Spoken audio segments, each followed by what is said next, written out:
Hello, and thank you for joining me today.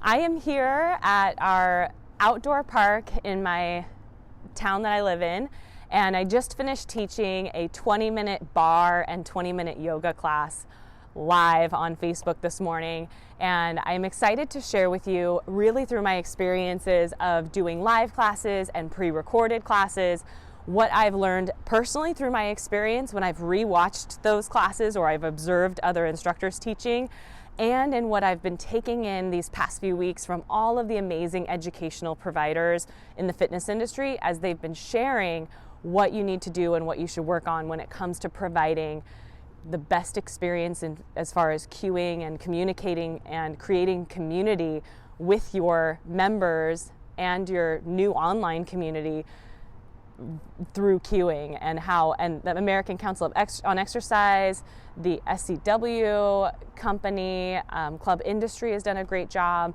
All of these different providers are providing all this information, and I just decided today that I would consolidate that information, again, apply it to my experience, and try to really make it easy for people to understand and digest as an instructor or a trainer or someone who's going virtually on or online for their teaching of that fitness experience.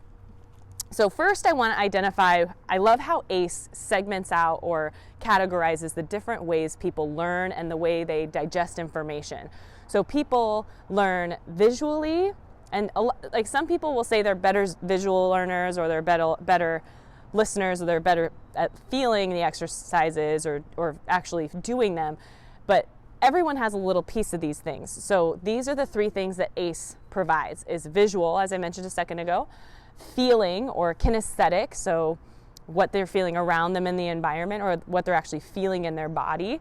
And then the last one is listening or auditorial. So as far as what you're saying out loud, the pace at which you're saying it, the excitement at which you're putting to those words, those things are all auditorial. So taking those three things in mind, in order to elevate the experience for the participant, how can we elevate each one of those three things? So beneath each one of those things, visual, kinesthetic, and auditorial, how can we add energy? How can we be more concise? And how can we be more motivating among those three things? So I've kind of put together my thoughts on those things, and so I'll communicate that. And then I'd love to add some extra bullet points as to how we can add energy and being more concise and more motivating to all of those things in more kind of bullet point blanket statements. So as far as visual cueing, thinking about how you can add energy to that. And what I mean by that is, and a way you can experience this for yourself is to re-watch your videos. I love how American Council on Exercise and listening to Shannon Fable suggest these things, is to watch yourself teaching without the sound on. Because I know when I watch myself teach, I tend to just get really, really focused on what I'm saying, what my voice sounds like. I start to nitpick those things, but I'm not paying attention to one of the most important things, is how am I moving and how am I expressing what I want to see out of my participants with my body. So bringing energy, moving bigger than you would even in a personal class or a live fitness class. So moving really big, moving very sharp, making every movement athletic and have a purpose. And then also taking your time, and a lot of these that I'm going to explain, to slow things down a little bit more. Depending on the technology you're using, you can start to see a lag or a change. And so I know a lot of our dancers out there are experiencing that when they teach on Zoom or really at anywhere, there's a little bit of a lag. So their movements might not correspond as well to the music. So it's giving your participants time to identify and see what you're doing.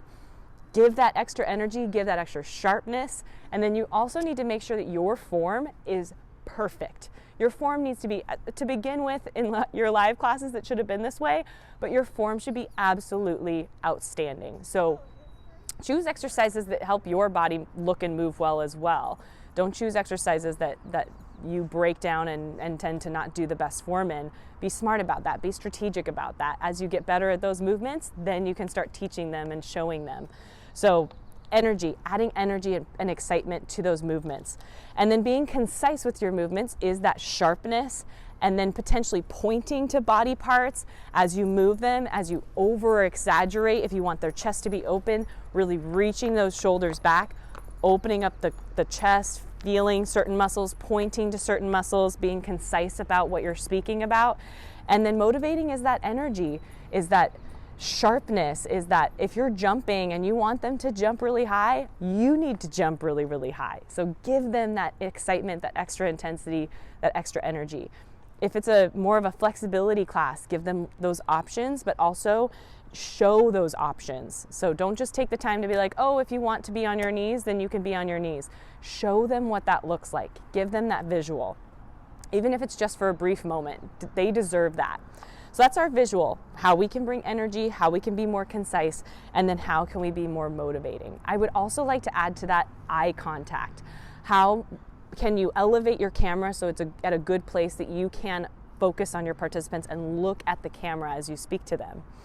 Then auditorial, how are you communicating to them verbally to help them understand what you're trying to say?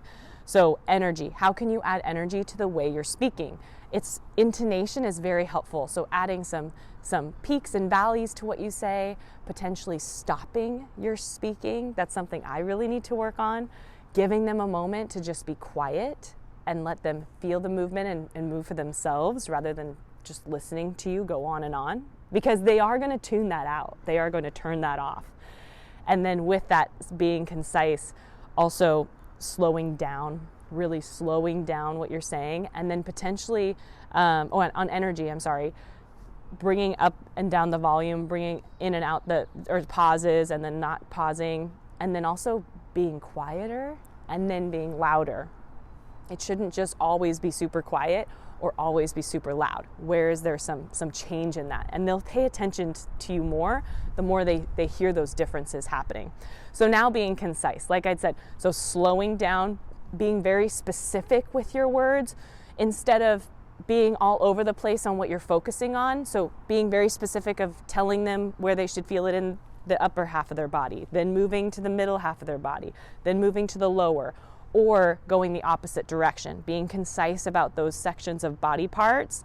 And then how you can be even more concise there is you can dive into different specifics of that body part and make it really easy for them to understand, not quite saying things like all muscles and all tendons and tell them all the bones you know and all the extension and flexion and external rotation. Most of your participants, unless they're a fitness professional themselves, that might be your audience, are not going to know what that means. And so being educational, like you know what you're talking about, but also not taking it so far that they have no idea what you're trying to say. So be very concise to your audience and who's listening. And then motivational, as far as auditorial goes, is that intonation, is that excitement, is that talking to your participants. Are you motivating them? And I will say, and I mentioned this later in today's I guess lesson, you could say this is try not to give them fake motivation. One of my newer pet peeves in virtual classes is when they say good job, good, great job, yes, all right, that looks good, now let's move on. You can't see them, so trying not to, I know I've done this, trying not to lie to them that they're doing it right when you have no idea. Unless you're doing a Zoom call, if you really can see them while they're moving, then of course, by all means, give them that verbal motivation and that encouragement. But if you really can't see what they're doing, if you really want to be specific, then cheer them on and tell them. I have had jokingly said, my phone is smoking over here because I can feel all of the heat that you're generating and the excitement you're generating. Don't break my phone, don't break the internet with your energy, like that kind of fun, silly, comical things. But if you're really encouraging them and you're saying good job and you can't see them, really try to dial that back, I guess. And it can be a filler word. Good job, great job can be a filler word where it really has no meaning or helps them move in any way. It's just you trying to fill space with your words. So be very concise. Also avoiding saying things about your environment. They aren't in your environment in this virtual world, so they don't know that it's cold. They don't know that it's windy. They don't know that it's pouring down rain. So try to avoid or I know I've been outside, so I have all of those things that are going through my mind while I'm teaching. But if you're inside and your kids keep running around or they're making noise, just try to avoid it. Try to not bring it up. It is real life, so we do have to show that we're real people, but trying to make it about the experience, make it about them. They don't need to know what's going on around you. It's all about them. So that's our auditorial. How can we add energy, be concise, and motivating? Now we're in kinesthetic. How can we talk about feeling? How can we bring in kinesthetic when we can't necessarily touch them virtually? So the first way would be how do you add energy without having to touch them? That would be in speaking how they should feel. So I do love how Shannon Fable explains this as maybe we don't put a number to it quite as much, especially if we have some newer people joining us in the fitness industry right now who aren't used to the numbers game. I know with Schwinn, something I've really loved about the way they cue is they have level 1 through 4, and they talk more about like the talk test. So providing the correct amount of energy you want for certain things, like if you're teaching a cardio class or an interval class, helping them understand what they should be feeling is really important for the value of their experience. They don't feel lost. So for example, what I love is the talk test, and that's something that Shannon demonstrates in her teaching is the level 1 is the easy warm-up phase, and warm-up should be, if I were talking to somebody, I could easily just tell them a conversation of how my day is going or what I have planning for the day. And then the second intensity level, the level 2, is you can say a few words and then you have to kind of focus on taking a breath. And then that level 3 is starting to feel like you're panting a little bit, you're annoyed by talking because you just don't really want to be talking because you're breathing so hard. And then last is that highest intensity, you can't talk. Maybe you could say in an emergency situation like stop, go, give me a break kind of thing, but you really can't talk. You're out of breath. You're completely out of breath. So helping them understand how they should be feeling is a great way for that energy. Bringing up the energy, bringing down the energy, telling them when they're resting, how they should really be feeling during that rest. Then being more concise. So along with that's concise. Being concise about what the energy level should be, how they should be feeling, and then potentially you bring it into bringing in more imagination. So that's where I think the motivational piece comes in, is maybe something Lawrence Viscontini just mentioned in one of his talks was imagining. I know I love the opposing muscle groups when we teach Pilates. When we talk about twisting, we're keeping one thing stable while we're moving the other part of our body. And how do you communicate that to your participants without being able to touch them? Help hold your hips here while they move their spine. And he uses the imagery of jar. The top half of the jar is your upper body. Bottom half is that stable lower part of the jar as you remove the lid. So in less words, you communicate that story to them, but that's what can be motivating. It's motivating to me when I'm able to understand somebody and really know what they're looking for me to feel. And then he uses words like pretend. So pretend that you're that jar. Pretend that you're a dish rag and you're wringing out that dish rag. If you're thinking about pulling their belly in, love this one by him. You're on a beach, someone's about to take a picture, you're in your two-piece and you turn sideways. What are your abdominals going to do? You're going to pull up and in. That's just what everyone does. So I love those cues. So I'm bringing those into here, but making that experience, making that imagery for them. And sometimes that motivation could be adding some humor to that, like that bikini picture pose method can add that humor to it. Okay, so we've done identifying. So really break that down while you're watching yourself. I know it's hard to do, but it's so valuable right now. Visual, auditorial, and kinesthetic. How can you add energy, be more concise, and be more motivating for each of those? So here are some other things that I think are really important for us to elevate our cueing virtually. Are being as creative as possible, changing things up. It's more powerful now if you start to listen to yourself and watch yourself on what you're saying most often. I'm really trying to remove from my cueing right now. Now we're going to. Okay, are you ready? Those are my major filler words that I've just got to eliminate. There's no need for them. You do not need to say now we're going to. All you have to say is hands on the ground, knees on the ground, quadruped position, cat-cow. It's all you have to say. So I'm really trying to work on that, obviously. So being creative, lowering down those words would be number one. So adding creativity, listening to yourself, paying attention to what you want to work on, and then noticing what you're saying over and over again, what you can take out and what can you add to make it a little different. And then moments of pause. I know this is something I'm really working on. Moments where you're taking a second for them to not have to listen to you, or you shut your mouth and you become more visual. And moments of pause for yourself in moving, this is my next one, is to not do it all. If you're repeating something or you're going to another side, just like in a live class, a lot of people have been telling me, teaching virtually is so hard because I have to do everything. And really, I'm experiencing that I used to do that when I first started teaching more virtually.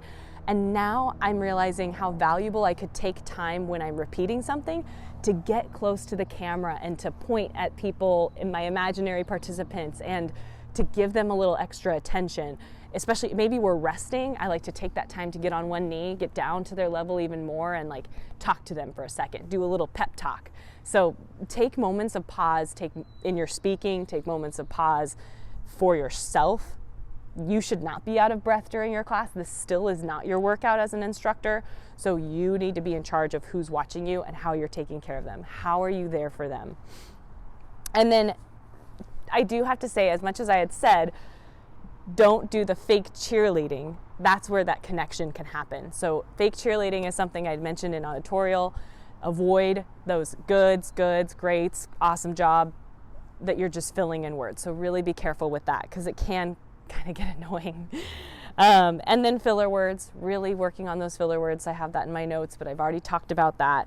And then I cannot tell you enough in finishing this segment today is that the value, the incredible value, you could spend all the money in the world right now on continuing education. It's all out there, it's all on sale, which makes it very appealing right now, but it's not necessarily about ramping up and bringing in all those continuing education credits. And if you need them, great, get them, but it's not about a new certification right now. It's about learning how to do this well because it's not going away and we need to get better at teaching virtually. Plus, we also need to get better at this because it's not going away. That's my next video for you guys, is all about what's going to be expected of us as group fitness instructors and fitness providers when this is all said and done. So, long story short, instead of buying all of this stuff and putting all this time into studying and just blowing up your mind with all this new information, let's try to learn from ourselves. Let's watch ourselves. I think I've said it like 6 times in this video. Just watch yourself. You will learn so much, and never stop watching yourself. Never stop learning. And then watching others. Watch how they cue. That's where I get my creativity from, is when I watch our instructors teach, I watch other instructors teach, I hear how they cue, I hear how they're communicating, I see how their body moves, and it just motivates me to be better at what I do. So I hope this was helpful for you, and I can't wait to tell you more about the future and what I'm learning and hoping to communicate is expected of us after this is all over.